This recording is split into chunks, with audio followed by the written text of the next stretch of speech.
Olá, começamos mais um Frente a Frente. Uma nova legenda partidária foi registrada em Alagoas. Trata-se do Unidade Popular, partido cujo diretório estadual é presidido pelo professor de filosofia da UFAL e do IFAL, Magno Francisco, que está aqui com a gente. Professor, eu agradeço antecipadamente sua presença aqui no Frente a Frente e em meio aos 35 partidos já existentes, nesse total, um quantitativo que é visto, digamos assim, com críticas pelos analistas políticos, pela população em geral e até pelos partidos já consolidados, já existentes na política nacional.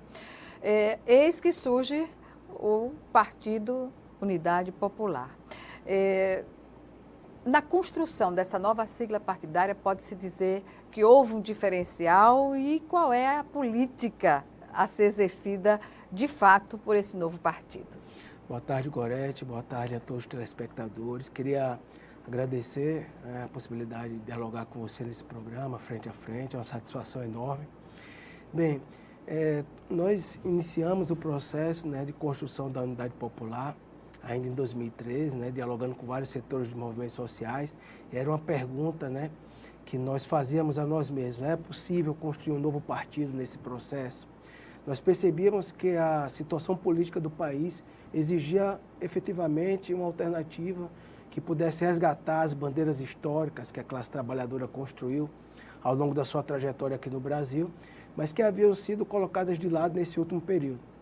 Então, quando nós iniciamos o processo de legalização e fomos às ruas coletar assinaturas, porque essa é uma exigência da lei para que o partido obtivesse o registro, ter 0,5% total de assinaturas do total de eleitores do país, o que dá mais ou menos 500 mil de assinaturas, para ser mais preciso, 492 mil.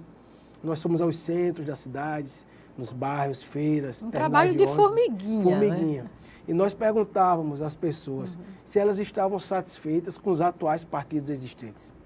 E a resposta predominante das pessoas era que não estavam satisfeitas com os atuais partidos. Então, na verdade, muito embora existam mais de 30 partidos, os atuais partidos não expressam a vontade política do povo brasileiro. Tanto é que nós coletamos não apenas 492 mil assinaturas, nós coletamos 1.200.000 assinaturas no país, mais do que o dobro do que era exigido pela lei, exatamente para que a gente tivesse um delta que possibilitasse ter uma margem de erro caso tivesse algum problema no TSE. Então, a resposta do povo brasileiro foi positiva, que sim, era necessário, é possível ter um novo partido. E que partido é necessário? Um partido que tivesse a capacidade de novamente ter o diálogo direto com a população pobre. Então, a Unidade Popular, ela tem a característica, a marca central de se propor a ser um partido com características, podemos dizer assim, horizontais, com a presença muito significativa nos bairros populares.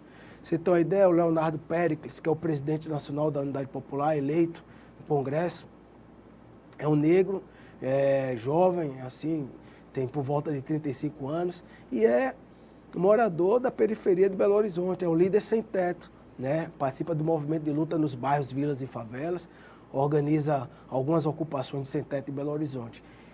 A vice-presidente do partido, que também é uma jovem, uma mulher negra também, a Samara Martins, também é uma lutadora do movimento estudantil. Então, é um partido que tem uma presença plural, plural e de penetração em setores da sociedade, que, podemos dizer assim, a esquerda deixou de dialogar nesse último período. Nós ficamos muito no campo da academia, muito apenas atuando, podemos dizer assim, a cada 2 anos nos processos eleitorais, e o trabalho cotidiano dos bairros pobres, certo, junto aos trabalhadores, foi deixado. Então, a Unidade Popular tem esse perfil, além de resgatar as bandeiras históricas. Foi difícil construir essa unidade para efetivar o partido na prática? Olha, nós podemos dizer que um núcleo inicial, se constituiu, que reunia aí, podemos dizer assim, 12 estados do país, resultado ainda daquelas mobilizações da jornada de junho de 2013. Que foi um ano, digamos assim, bem pontual. marcante do ponto de vista das manifestações, que em alguns casos tiveram um componente mais excessivo, né, com os black blocs, né? Assim, o que é que nós identificávamos ali em 2013? No Brasil estava passando por um processo de reflexo muito profundo da crise econômica, certo? Você tem um governo que tinha alimentado a ideia de que era possível governar para patrões e trabalhadores, né, para ricos e pobres. Quando a crise estabeleceu essa possibilidade, ela deixou de se tornar plausível, certo? Porque os mais ricos passaram a exigir a conta da fatura e os mais pobres já não tinham mais a condição de compra como anteriormente estava estabelecido, especialmente a partir do crédito. Passaram a ficar, além de endividados, sem condições de pagar suas dívidas. Então, podemos dizer assim que os efeitos dessa crise política gerou aquela jornada de junho de 2013, inicialmente a partir da luta pelo transporte, mas depois por um conjunto de outras pautas. A esquerda atuou inicialmente, podemos dizer assim, com bastante força, porque era uma pauta, podemos dizer, anticapitalista, a pauta da redução do valor das tarifas, né, porque enfrentava o empresariado, mas podemos dizer assim, como existe um grau de espontaneidade e de podemos dizer assim, de necessidade da sociedade naquele momento, essas pautas passaram a ser incluídas e também setores da direita passaram a disputar a consciência dessa massa na sociedade que estava participando. E aí o que é que a gente percebeu? E daí vem a Unidade Popular. A gente percebeu que aquela juventude, aqueles trabalhadores, não necessariamente tinham as suas demandas resolvidas, nem pelas pautas apresentadas pelos partidos tradicionais, nem pelas novidades que estavam surgindo no campo da extrema-direita. Então era necessário ter uma nova alternativa, certo? Com a capacidade de oferecer aos trabalhadores uma saída pela esquerda. E aí surgiu a Unidade Popular, reunindo setores dos movimentos sociais, das mulheres e do movimento sindical, do movimento estudantil. Em 12 estados, nós iniciamos e concluímos a legalização em 20. Então, nós aumentamos. Então, podemos dizer assim que foi difícil, mas o processo, ele só cresceu. E foi difícil porque, Gorete, nós tivemos apenas a atuação militante, né, dos integrantes. Não teve financiamento de nenhum empresário. Nem de organização governamental. Nem de ONGs, nem de empresários. Nem instituições empresariais. E não queremos, porque isso significa autonomia política. Né? O partido defende a autonomia plena e com disposição apenas do fundo partidário, que está em discussão, não é? Está em discussão, né? Alguns, inclusive, têm defendido que o fundo partidário deixe de existir. Enfim. Qual a opinião do partido? Olha, nós achamos que essa questão do financiamento dos partidos, das campanhas eleitorais, quanto mais distante tiver da iniciativa privada, certo? Menos capacidade de influência terá a iniciativa privada sob o comando do país, dos estados e das prefeituras, né? É mais avançado você ter, podemos dizer assim, mais democrático também, você ter uma possibilidade de distribuição equânime desses recursos que possibilite efetivamente... Do fundo partidário oficial. Exatamente, que possibilite tanto os partidos menores quanto os maiores participarem do processo eleitoral. Claro, o partido está chegando à Unidade Popular em meio a essa conjuntura de partidos, de muitos partidos, que eu disse já no início da entrevista. E como analisa essa realidade? Como se inserir nesse contexto? Então, nós achamos, como falei no início, né, que existe a necessidade de ter um diferencial. Um partido diferente. Então, a Unidade Popular defende algumas propostas, podemos dizer assim, resgata algumas bandeiras que nós pensamos ser fundamentais para tirar o Brasil da crise nesse momento de conjuntura política. Por exemplo, nós achamos que é fundamental, um eixo central da saída política e econômica do país agora, você tem uma auditoria da dívida pública.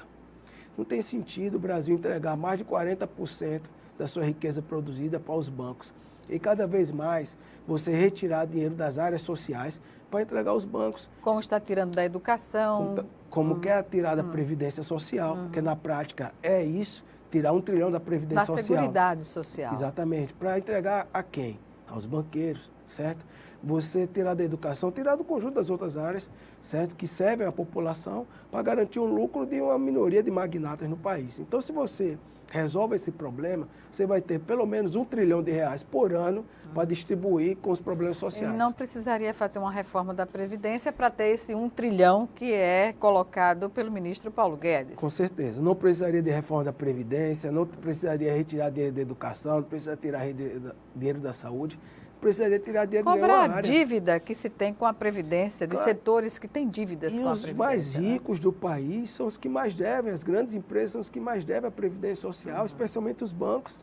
Né? Pois é, e aos Essa bancos, é uma das propostas assim, de carro-chefe. Sobre os bancos, né, a gente observa que com crise ou sem crise é um segmento que está aí sempre lucrando. Taxas gigantescas. Exorbitantes, estratosféricas, exatamente. Poderia-se dizer assim. Exatamente. E sobre os bancos, é interessante que nenhum partido até então comprou essa briga direta, né? Infelizmente, né? Nós tivemos 12 anos de governo do Partido dos Trabalhadores, não chegou a concluir o 4º mandato, mas não se mexeu nos interesses dos bancos, pelo contrário, se manteve a política de superávit primário, de contenção de recursos, certo? Para garantir o pagamento religioso da dívida pública.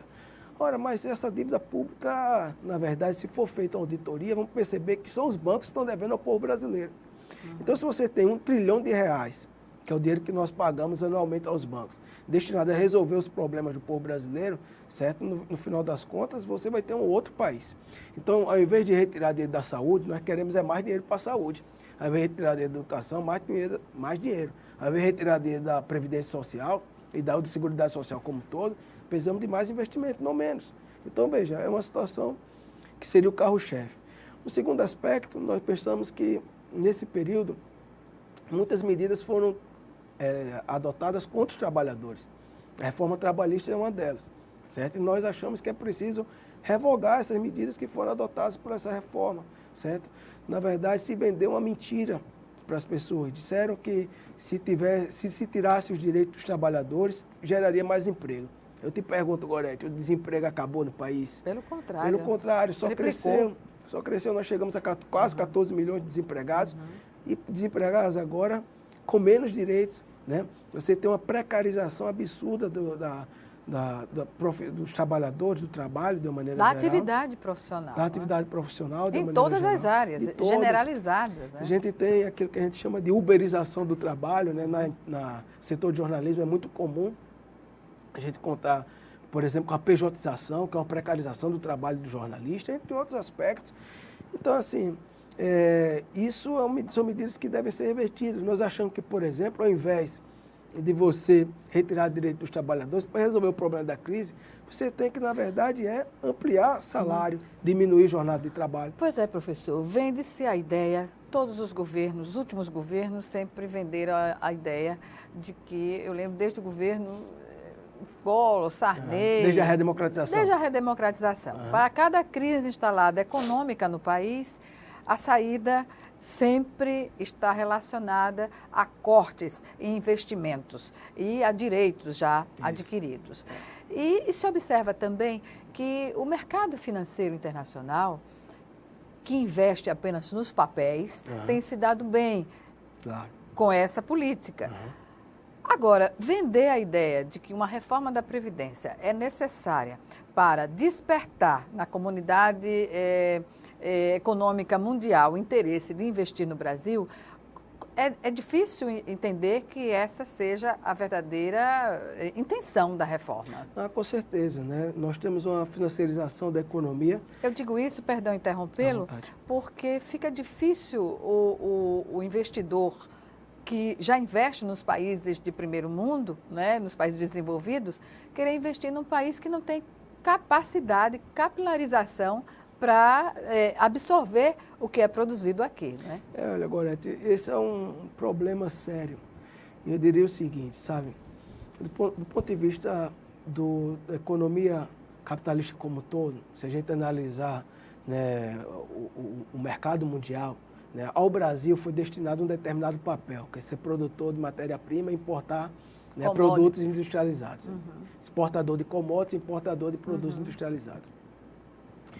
Mas eu não sei se você percebe, essa é uma mentalidade completamente atrasada da nossa elite nacional, que sequer teve capacidade, por exemplo, de querer industrializar o país. Pois é, investir na ciência, na tecnologia, no conhecimento, que é a base sustentável de toda a economia forte no mundo, né? Exato. Tudo que a gente teve de industrialização e de desenvolvimento econômico do país foi feito pelo Estado, na história do país, certo? Aí vem agora esse setor de radicalização do neoliberalismo dizer, não, o Brasil não precisa disso. Para ele se desenvolver, ele deve aprofundar a sua desindustrialização. Como? Vende tudo, acaba com as empresas estatais, enfim, não investe em processo de industrialização do país. Pois é, a gente vê um exemplo muito claro no próprio Nordeste, na nossa região, estados que não têm uma base industrial mais desenvolvida, penam, como Alagoas, por exemplo. Mais atrasados, né? Exato. São mais atrasados. Então, uma das saídas para o país, obrigatoriamente, tem que ser exatamente a inversão nesse jogo que está sendo colocado. O Brasil precisa ser um país industrializado. Se o Brasil não for um país industrializado, não vai gerar emprego, não vai gerar desenvolvimento, certo? A gente vai ter uma educação sem ter um país industrializado ou com essa perspectiva, voltada a formar apenas mão de obra barata, precarizada, como se tem mexido na educação agora. Por que a população e setores que formam opinião no país ainda não entenderam essa lógica tão básica de desenvolvimento econômico? Olha, eu acho que a burguesia brasileira sempre foi uma burguesia submissa, subalterna ao capital internacional, sempre ganhou dinheiro dessa maneira. Na verdade, desde a formação do Brasil, a gente tem uma elite que sempre foi subordinada aos estrangeiros, podemos dizer. Desde a presença do Império Português aqui, né? E depois, né, a Inglaterra, posteriormente aos Estados Unidos. Então, como sempre ganhou dinheiro dessa maneira, certo? Eu diria até uma coisa mais séria. A elite brasileira, a burguesia brasileira, ela apenas habita o Brasil, mas no final das contas não se pode dizer que tem um projeto de nação, que é efetivamente nacional. É impressionante o grau de subordinação que existe ao capital estrangeiro, ao ponto de, por exemplo, abandonar qualquer perspectiva de desenvolvimento da nação, de industrialização do país. E aí você incorpora, certo, uma política neoliberal que em países como o nosso tem efeitos ainda mais nocivos, né? Ainda mais nocivos. Eu diria o seguinte, a partir da crise econômica, né, que se estabeleceu em 2008, a gente tem o seguinte cenário revelado, né? Os direitos dos trabalhadores e políticas de austeridade sendo implementadas no mundo inteiro, inclusive nas grandes potências econômicas, certo? Quando diria-se que não teria crise em países de ponta do capitalismo, e a gente viu a crise se abater, o estado de bem-estar social ser, podemos dizer assim, deteriorado, né? E esse mesmo tipo de situação que aconteceu nesse país de ponta também se reflete aqui, então se retira mais. Só que aqui os efeitos são ainda mais nocivos pela nossa trajetória histórica, pelas condições sociais de desigualdade que são piores do que a desses países. E no final das contas, essas grandes potências econômicas acabam extraindo daqui, na medida que se implementa o neoliberalismo radicalizado e submisso dessa maneira ao capital internacional, a salvação da economia desses seus países. Eu fiquei meio estarrecida ao assistir um vídeo que está aí rodando nas redes sociais, em que o ministro Paulo Guedes, dos Estados Unidos, disse, não, nós vamos vender tudo. Tem que vender tudo, Petrobras, tudo o que foi possível, inclusive podemos até fundir o Banco do Brasil com o Banco dos Estados Unidos, oficial dos Estados Unidos. Isso é algo preocupante, porque está em jogo a soberania do país. Claro. Né? Nenhuma grande potência econômica abre mão, certo, do controle da sua economia. Certo? Nenhuma grande potência econômica. Certo? Olha, esse governo atual, ele é um vendedor de mentiras. A grande campanha... Pois não. A grande campanha de que era o Brasil acima de tudo, é uma grande farsa. O presidente que vai para se encontrar com o presidente dos Estados Unidos, bater continência para a bandeira americana, dizer que vai entregar o país, um ministro da Fazenda que promete vender tudo que existe aqui. No final das contas, é você destruir a economia nacional como um todo, aprofundar a miséria. Professor, ainda sobre esse assunto, a gente vai retomar no próximo bloco. Já estou sendo avisada que o nosso tempo está estourando. Voltamos em 1 minuto. Até já.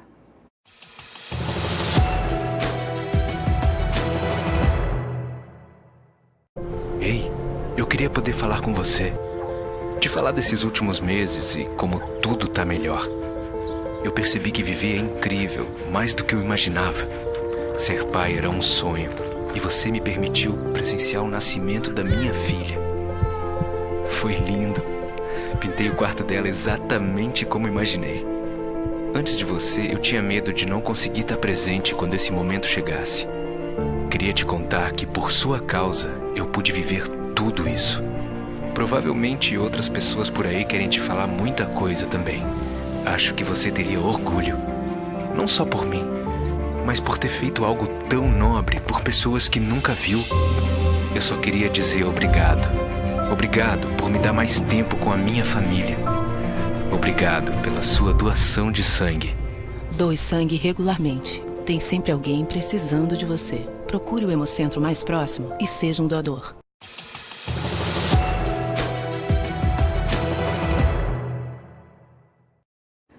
Estamos de volta com o Frente a Frente, que hoje recebe o presidente do Diretório Estadual do Partido Unidade Popular, recém-criado, com o professor de Filosofia da UFAL e do IFAL, Magno Francisco. Ele nos fala sobre a construção desse novo partido, em meio aos já mais de 30 partidos existentes no Brasil, a tarefa hercúlea de sobrevivência de partidos pequenos. A gente sabe que há muitas tentativas no Congresso de reduzir essa representatividade. E qual é a preocupação hoje do partido nesse sentido? Olha, essa questão do número de partidos, né? Realmente existem muitos partidos no Brasil, certo? A grande questão é que, em grande medida, são partidos apenas fisiológicos.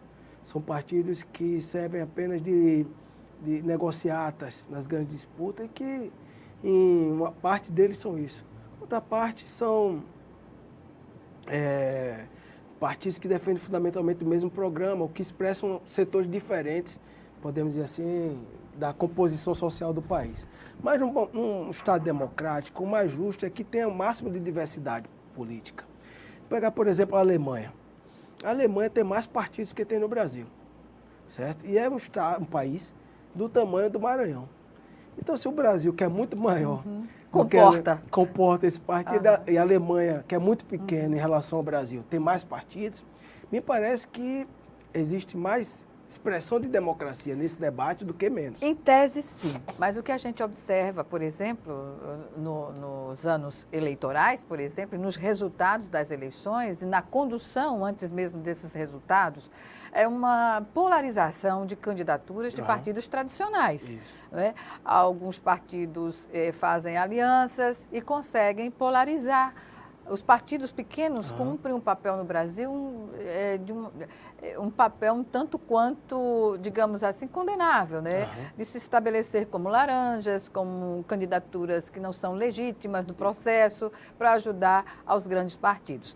Nesse contexto, o que caberia à Unidade Popular? Bem, a Unidade Popular não quer compactar com esse tipo de política, né?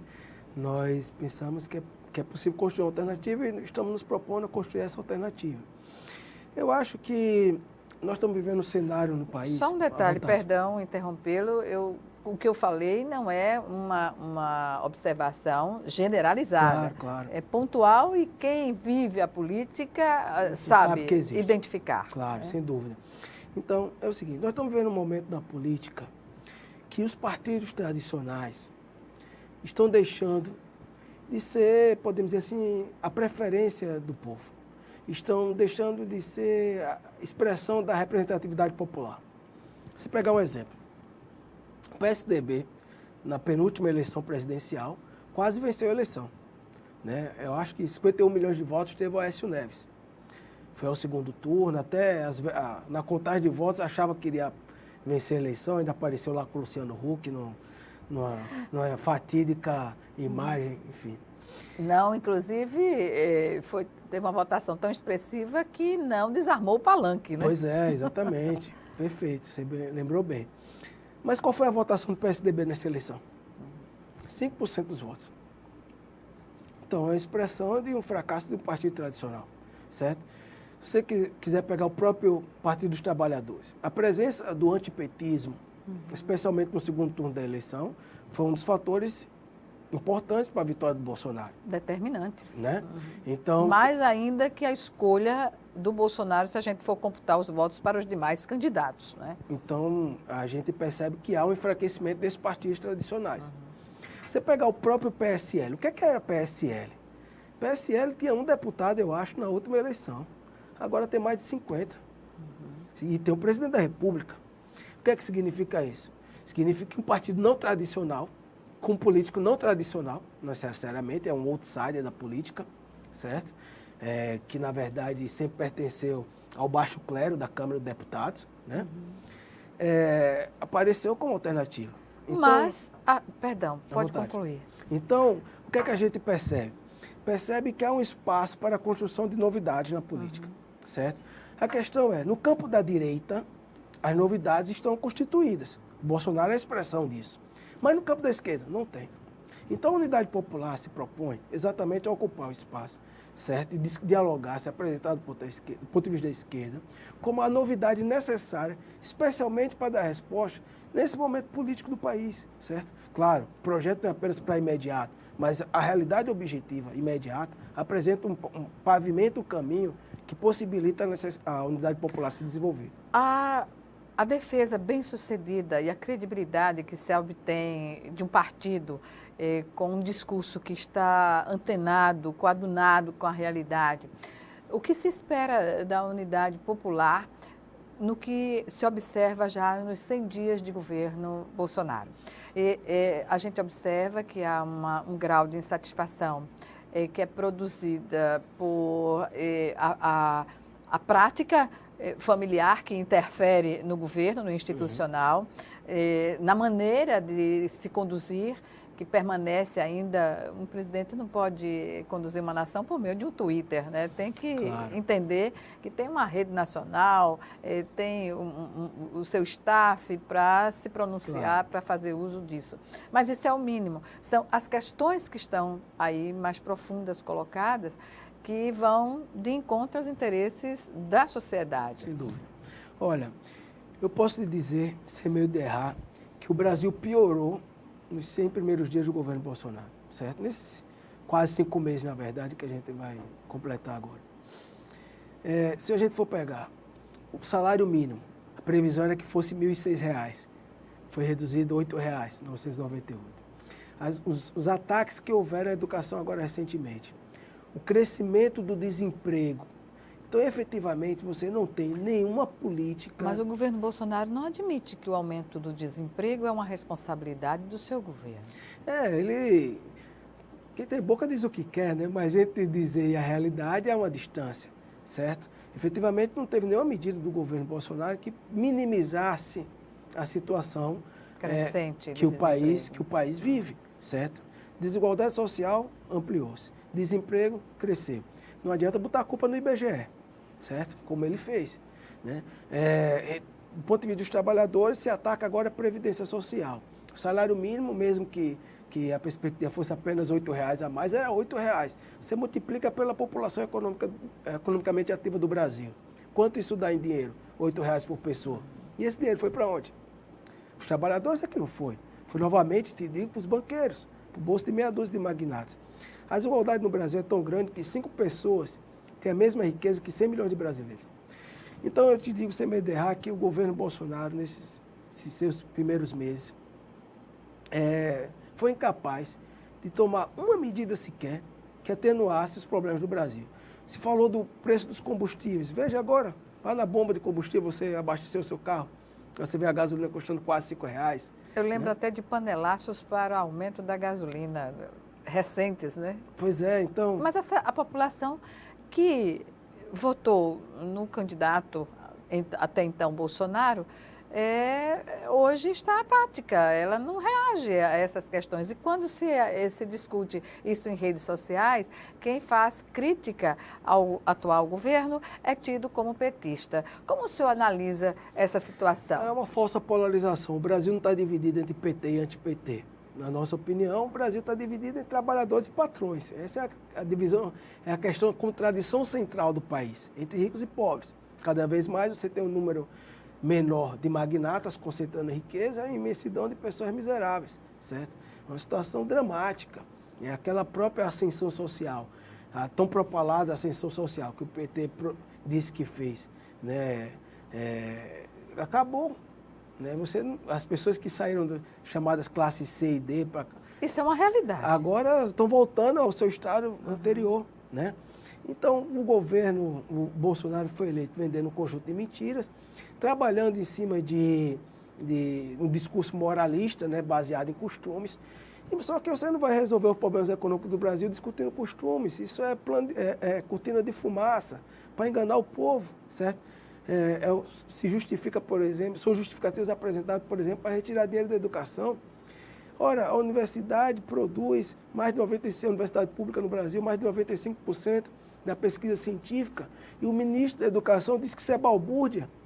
O ministro da Educação que não sabe nem fazer conta de cálculo de porcentagem, porque errou isso quando foi distribuir os bombons lá. Eu não entendi aquela conta. Não, é impossível entender, porque estava equivocado, Gorete.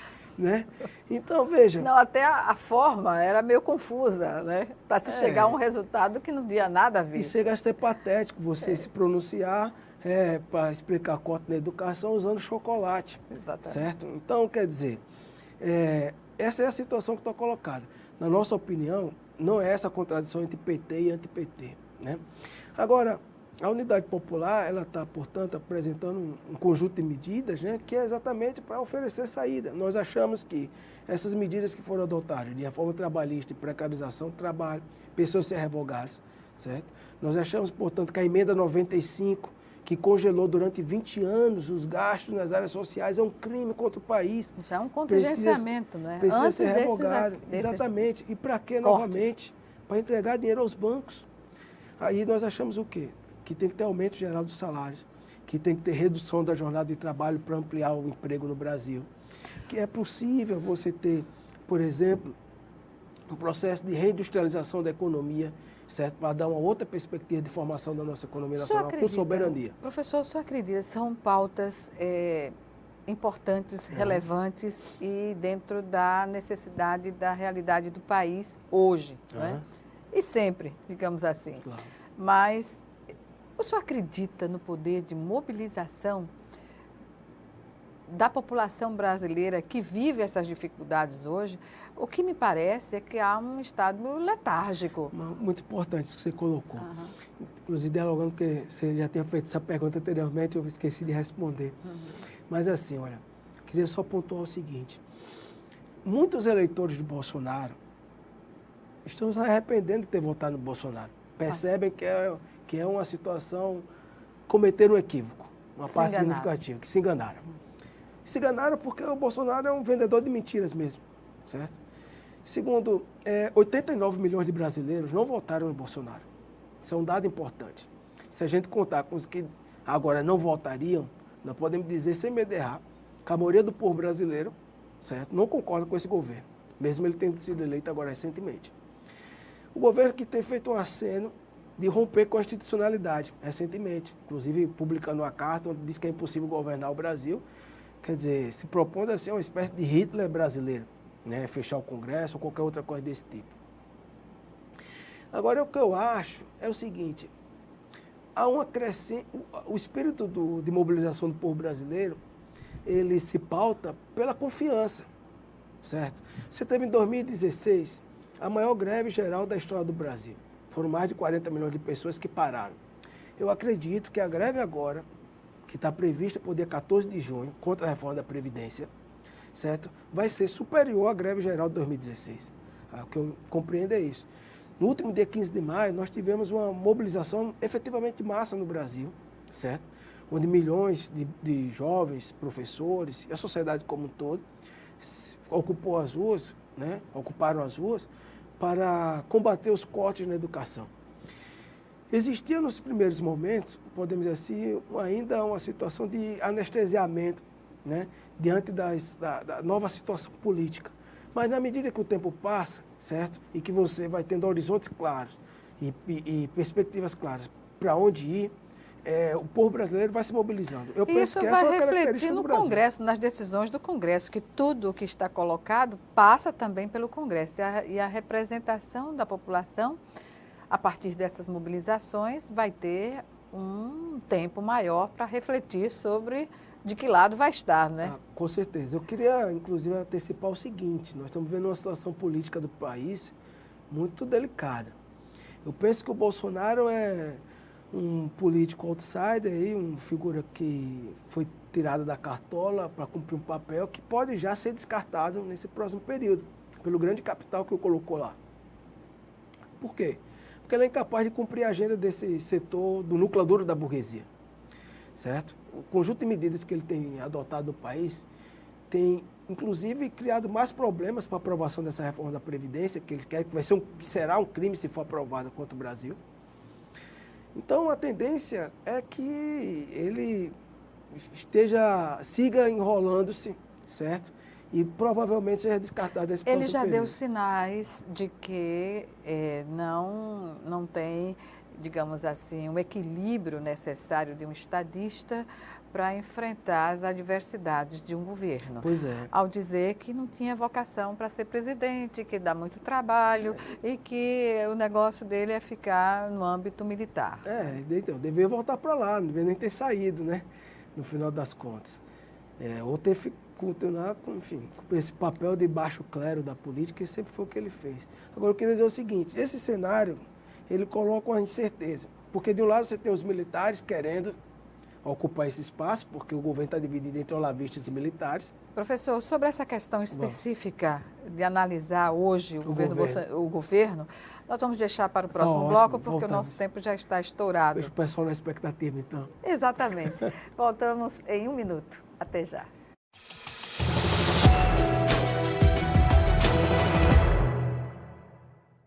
Você acredita que o meu filho hoje não anda porque ele foi picado por um mosquito que você não dá importância?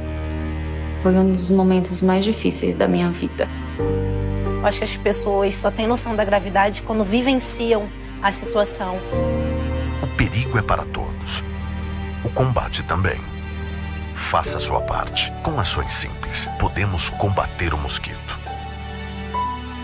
Ministério da Saúde. Governo Federal. Eu fico encantado com tamanha imaginação. Para os índios, é sagrada. No lugar é conhecida como Lagoa Encantada. Tem em seus moradores um tesouro de grande valor. A escrita pode mudar a história de alunos como o Francisco, o Adolfo e a Isadora. Professor, inscreva-se na Olimpíada de Língua Portuguesa. Impulsione a leitura e a escrita na sua escola. Ministério da Educação, Governo Federal, Pátria Amada Brasil.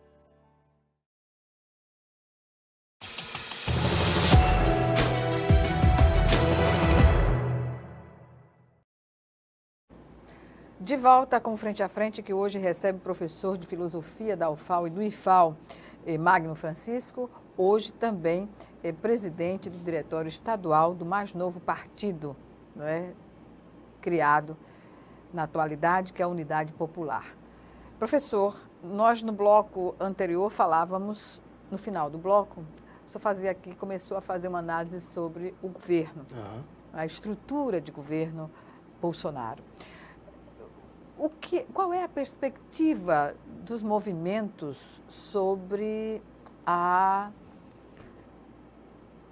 condição desse governo de ele enfrentar essas adversidades e não cair?